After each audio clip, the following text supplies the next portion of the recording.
Vamos continuar com as leis de Kirchhoff. Nesse caso, vamos falar sobre voltagem. Vamos supor que você tem uma fonte. Essa fonte é um elemento ativo.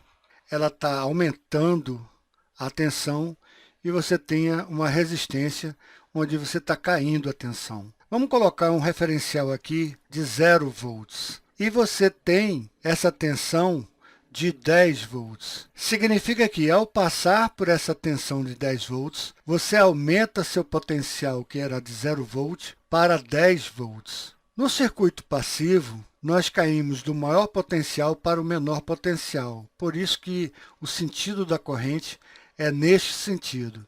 E quando você passa por esse circuito passivo, que é um resistor, você vai de 10 volts para esse patamar de 0 volt, ou seja, você vai cair 10 volts. Você pode dizer que você aumentou, ao passar pela fonte, 10 volts, e aqui você teve uma queda no resistor de 10 volts. Também você pode afirmar que no resistor houve um aumento de menos 10 volts.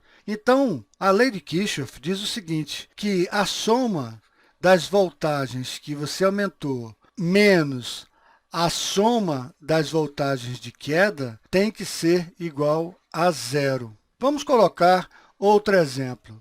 Vamos supor que você tenha um circuito onde você tenha uma fonte de tensão e você tenha duas resistências iguais.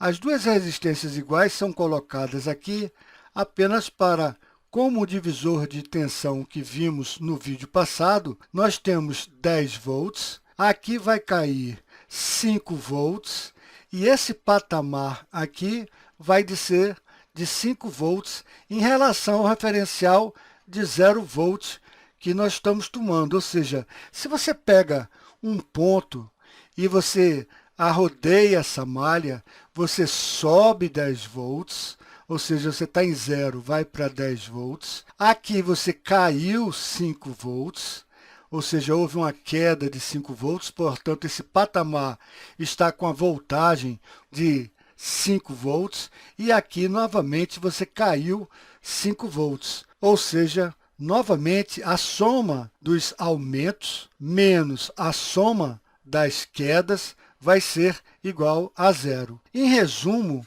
essa lei de Kirchhoff diz o seguinte, que numa malha, durante uma volta inteira, vamos chamar de malha, a soma das voltagens tem que ser igual a zero.